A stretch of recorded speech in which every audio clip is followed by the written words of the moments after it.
You are watching the National News Desk, America's News Now. Today, the Federal Open Market Committee decided to reduce the degree of policy restraint by lowering our policy interest rate by a half percentage point. The first rate cut in 4 years, inside the long-awaited adjustment and how it impacts borrowing costs for millions of Americans. Then a Mideast war set to widen as Hezbollah gets hit with a second round of device explosions, catapulting the casualty count, what we know about who's behind the attack, and what it means for Gaza war truce talks already on shaky ground. And what scientists say is a top factor behind a major change in cancer death rates over the last few decades. This is the National News Desk, America's News Now. I'm Amira David. Tonight, the Federal Reserve paving the way for lower borrowing costs for millions across the country. The Fed cutting interest rates by half a percentage point for the first time since 2020. It was the clearest signal yet that central bankers believe they are winning their years-long battle against rapid inflation.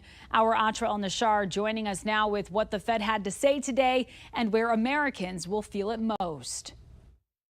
With a 50 basis point rate cut Wednesday, the Federal Reserve says it's close to mission accomplished in its 2.5-year fight against high inflation. The U.S. economy is in a good place, and our decision today is designed to keep it there. The once red-hot labor market is softening, though the unemployment rate remains historically low at 4.2%, so the Fed is pivoting its attention to maintain both maximum employment and stable prices. Our success in delivering on these goals matters to all Americans. We understand that our actions affect communities, families, and businesses across the country. I think we're going to go carefully meeting by meeting and make our decisions as we go. Unlike previous, more aggressive cycles of rate cuts during the Great Recession and pandemic, this series of cuts is expected to be slow and steady. Former Bureau of Labor Statistics Commissioner Dr. Erica Groshin says there's two reasons for that. One is that there's no need for something abrupt. We're not in an emergency situation. And the other is this gives them time to look at all the data and decide how to calibrate how quickly to reduce rates. The first place Americans will likely feel this cut is with mortgage rates, which are tightly linked to the Fed's monetary policy. They've been falling as lenders prepared for Wednesday's cut. The average 30-year fixed-rate mortgage just hit a 2-year low of 6.15%, according to the Mortgage Bankers Association. Now, one downside of rates coming down is high-yield savings accounts will generate smaller returns. The important part of the announcement today is certainly what they did to rates today, but also how they talk about their intentions going forward. What that path looks like will depend on data released in the coming months. The Fed will vote on a likely second cut at the end of its next two-day meeting starting November 6th, the day after the election. In Washington, I'm Atra El-Nashar for the National News Desk, America's News Now. Well, this just in, detectives in Kentucky are working to identify a body that troopers just found in Laurel County, right near where the September 7th highway shooting took place. Authorities have been searching for 32-year-old Joseph Couch, accused of shooting at drivers on I-75 and injuring 5 people. Just yesterday, police said they were shifting the focus of their search from the woods into nearby communities. The FBI is now investigating suspicious packages and letters being mailed to election offices in at least 16 states. All of the mail has had some kind of white powder in it, but so far none of it has been ruled hazardous. Last November, at least 5 states received similar letters with powdery substances. In at least 4 instances, traces of fentanyl were found. The Justice Department is suing the owner and manager of the cargo ship that rammed right into Baltimore's Francis Scott Key Bridge, causing it to collapse. The DOJ argues the electrical and mechanical systems on the dolly weren't maintained properly, which is why it veered off course. The department says the tragedy was entirely avoidable. It seeks to recover the $100 million the government spent to clear the debris and reopen the port. Tonight, Israel declaring a new phase of war, shifting attention to its northern border with southern Lebanon, where Hezbollah has a major foothold. The move indicating a major escalation in a Mideast war now underway for almost a year. It comes as turmoil on the ground in Lebanon continues for a second day after a fresh wave of explosions seeming to target Hezbollah operatives killed as many as 20 people and injured at least 450 when walkie-talkie devices were detonated. This coming just a day after pager blasts across the country killed at least 12, including 2 children, and injured what are thought to be nearly 3,000 Hezbollah-linked members. According to CNN, the attack was a joint operation between Mossad and the Israeli military. Hezbollah has vowed to retaliate, and the Lebanese health minister says he thinks it was a major step away from diplomacy in the region. Indeed, it was a sort of a mass aggression, and it's clearly an escalation.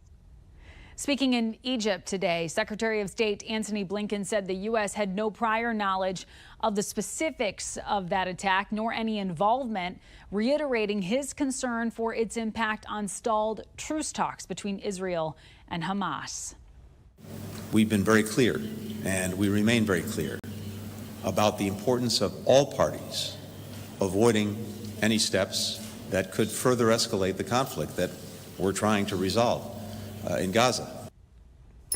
Vice President Kamala Harris spoke at the Congressional Hispanic Caucus Institute Leadership Conference today. She told the crowd the American dream is elusive for far too many Americans. Harris blames some of the recent financial hardship on corporate greed. With the work we have done together and going forward, we will continue to lower the cost of groceries, for example, by taking on something that I think is very important to deal with, which is price gouging on behalf of big corporations. This appearance comes as the Harris campaign is launching an effort to reach more Latino voters during National Hispanic Heritage Month. President Biden is hosting a reception meantime to celebrate National Hispanic Heritage Month later this evening. Tonight, Donald Trump is holding a rally in suburban New York on Long Island. The Empire State is generally considered a safe Democratic stronghold in the Electoral College vote, but this more conservative area of New York could be key for the GOP as they try to maintain control of the House. With election season in full swing, we will also see more political ads. California just became the first state to ban deepfakes in these ads ahead of the November election. As national correspondent Matt Gelka explains, the changing digital landscape makes it harder to spot what's real, what's fake, and what may be a violation of free speech.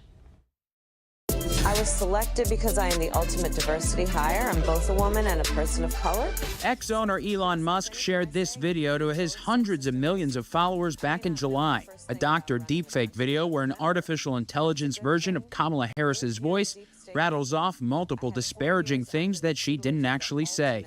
Joe taught me rule number 1, carefully hide your total incompetence. California Governor Gavin Newsom vowed to respond and did this week, signing 3 bills into law banning political deepfakes, regulating how they're labeled, and mandating social media companies remove a deepfake if they receive a complaint. Free speech advocates say the laws leave the door open to misinterpretations and First Amendment violations. The drafting of this legislation is usually pretty vague. It permits deepfakes that support a candidate or that the candidate wants to run, but if someone wants to poke fun at a candidate, it's not clear that the bill would allow that. Musk responded on X with a repost of the video saying California made parody video illegal.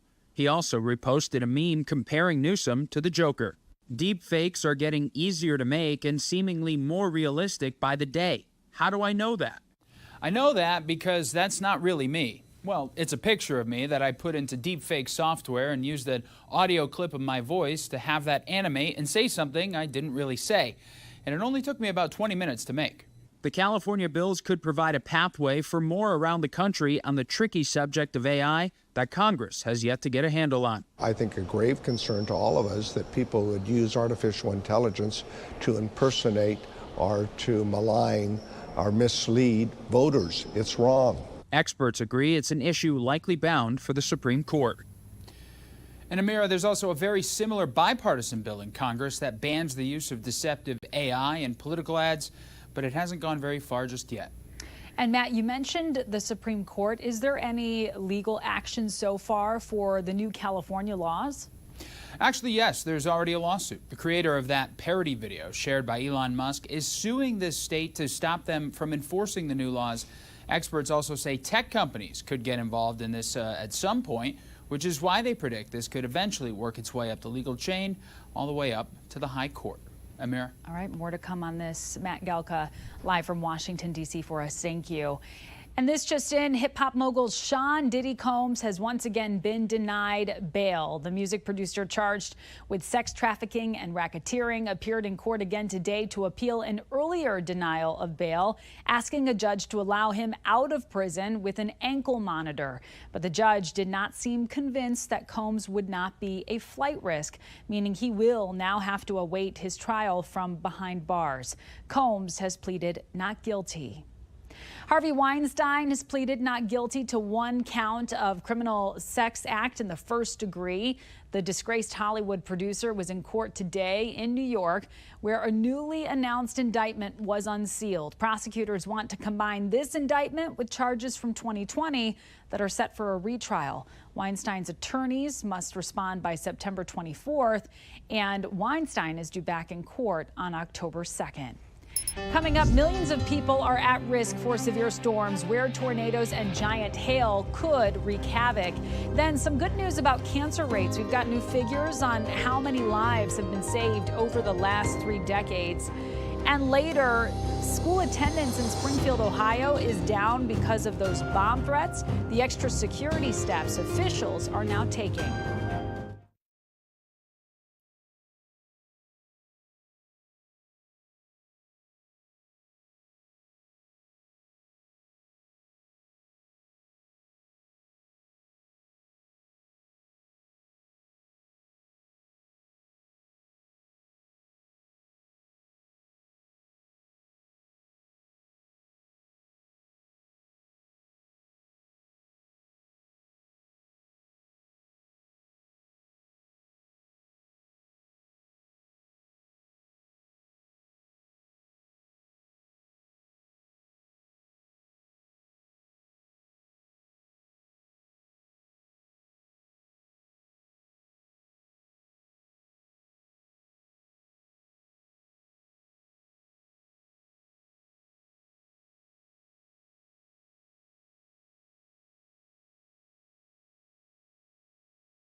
Right now, over 4 million people at risk for severe weather. Thunderstorms with strong wind and large hail possible tonight in the Dakotas and also Minnesota into the mid-Missouri Valley. Montana could also get some torrential rain and flash flooding. Parts of the coast could also see thunderstorms tonight. The severe storm risks expands tomorrow to more than 15 million people with tornadoes and giant hail possible. Minnesota, Iowa, and Wisconsin are at most risk.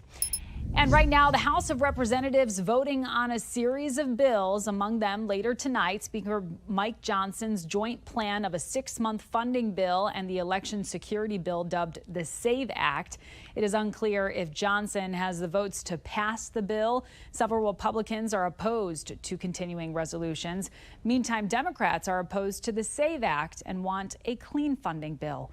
Final votes are expected at around 7 p.m. tonight.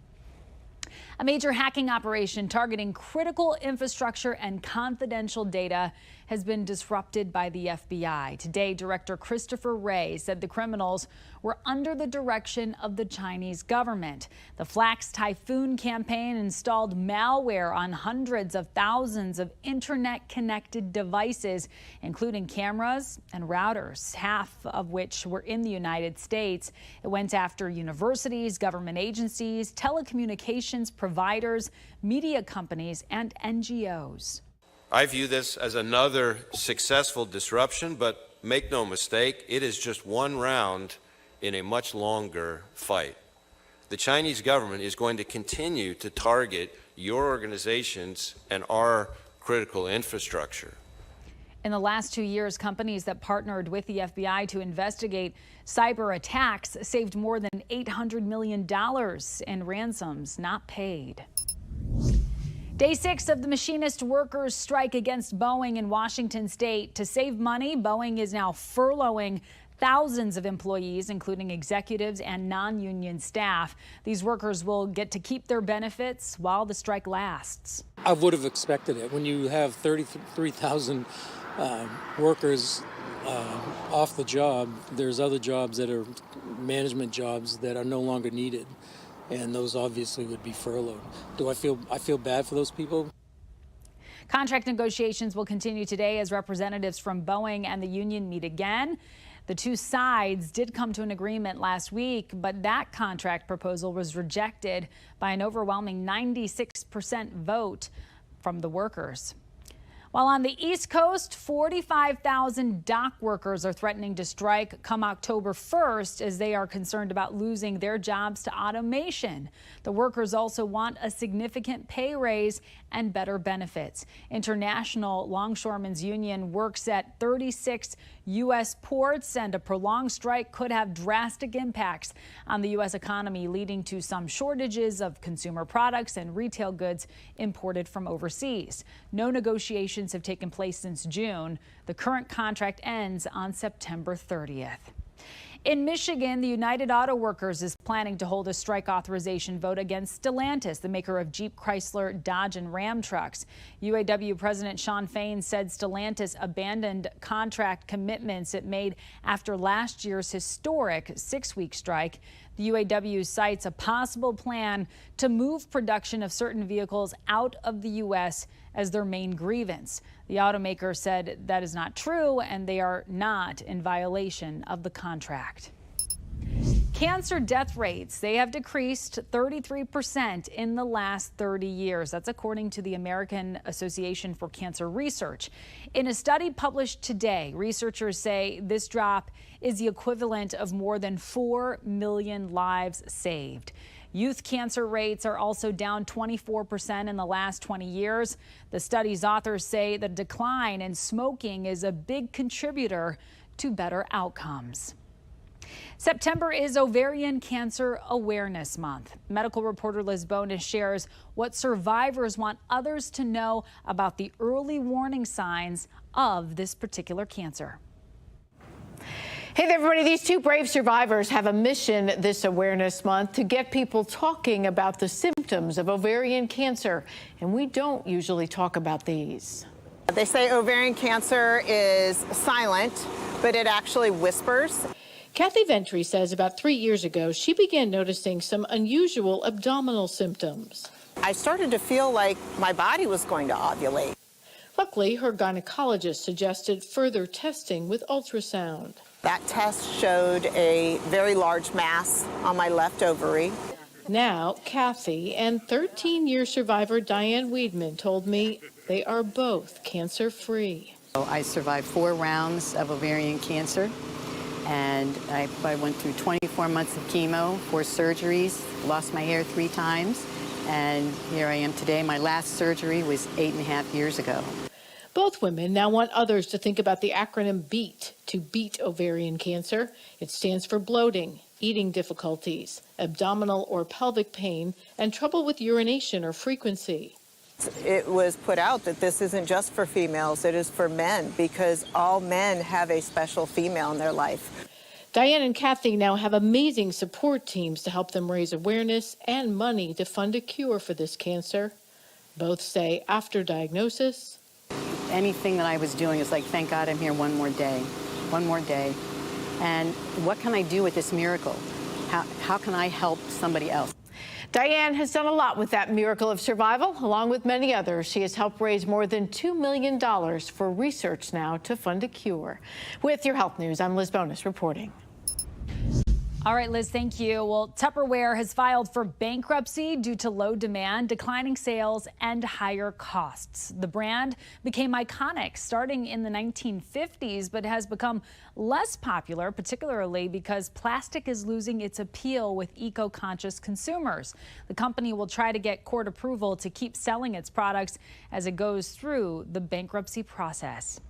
And this is good news. You can now renew your passport online instead of having to show up in person or mail in your documents. Today, the State Department announced that this new service is ready at travel.state.gov. It's for adults with a U.S. address who are renewing a passport that's expired in the past 5 years or will expire in the next year. The processing time right now is relatively low at 6 to 8 weeks. Coming up, a Florida sheriff has begun shaming kids who make threats to schools, how parents are reacting when we come back.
We have reporters all across the country in your neighborhoods covering the issues that matter most to you. We're taking the pulse of America, and we begin in Florida, where unfounded school threats are getting out of control. Volusia County, Florida Sheriff Mike Chitwood has been overwhelmed with school threats since school started 3 weeks ago. Friday, Sheriff Chitwood decided he would shame the people who make bogus threats and their parents. Carlo Dorelli was arrested for making threats. The 11-year-old was handcuffed and escorted to jail. Every time we make an arrest, your kid's photo is going to be put out there. And if I could do it, I'm going to perp walk your kid so that everybody can see what your kid's up to. So far, Sheriff Chitwood is getting good reviews from the community. Parents are overwhelmingly supportive. It's the parents of the knuckleheads that are getting arrested that don't like the fact that public scrutiny is now going to be shifted to them. I spoke with Ali Jimenez with Hanley Foundation. She says their research shows a decrease in deaths by suicide among young people. Now, to her, that's an indication efforts to address the youth mental health crisis are working. But their research shows rates have increased among people 35 and older, and suicide deaths are rising at much faster rates among people 55 to 64. She believes the cost of living and housing crisis are two of the biggest factors in this alarming trend. One of the biggest indicators of, mental well-being is financial stability, employment, the ability to live and have your basic needs met. What we're told by the teachers is that the kids were doing well. And we could just see it in the classroom. Teachers also, though, told us that the kids had had a tough day yesterday. I think to use the term, as a rough day. That rough day caused by the bomb threats that bombarded the Springfield City School District over the last week. Governor Mike DeWine and the state of Ohio implemented more safety measures at Springfield schools, like 2 Ohio State Highway Patrol troopers in each building and a surveillance tower outside of the high school. These resources make our schools safe. Our attendance was down today. There is still a high level of fear due to these unfounded threats and hoaxes that have marred our existence, really, for going on a week now. And coming up, the honor just presented to the extraordinary Black women who helped our country win the space race in the 60s. We'll be right back.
Pop singer Miley Cyrus, she's being sued over her Grammy-winning song Flowers. Tempo Music Investments allege Cyrus copied elements of a Bruno Mars song titled When I Was Your Man. The lawsuit claims Flowers duplicates multiple lyrical, melodic, and harmonic elements from the hit song that reached the top 10 back in 2013. Tempo Music owns a share of the copyright of Mars' song, and they are seeking damages as well as demanding that Cyrus stop reproducing, distributing, and performing that song publicly. Well, you may remember the Oscar-nominated film Hidden Figures, the untold story of the extraordinary Black women mathematicians who helped the United States win the space race. It was then that we learned about their contributions, but today they were honored and celebrated in a Congressional gold medal ceremony on Capitol Hill. 3 women, Katherine Johnson, Dorothy Vaughan, and Mary Jackson, awarded posthumously. Their calculations helped John Glenn become the first American to orbit the Earth in 1962. And a 4th woman, Christine Darden, a former NASA aeronautical engineer, she was also awarded a well-deserved honor for their families and for the families of so many other Black women who were integral in putting the U.S. on the map during such a pivotal time. That does it for this edition of the National News Desk. We do invite you to join us again this evening for more coverage on America's top stories. I'm Amira David. Thank you so much for watching.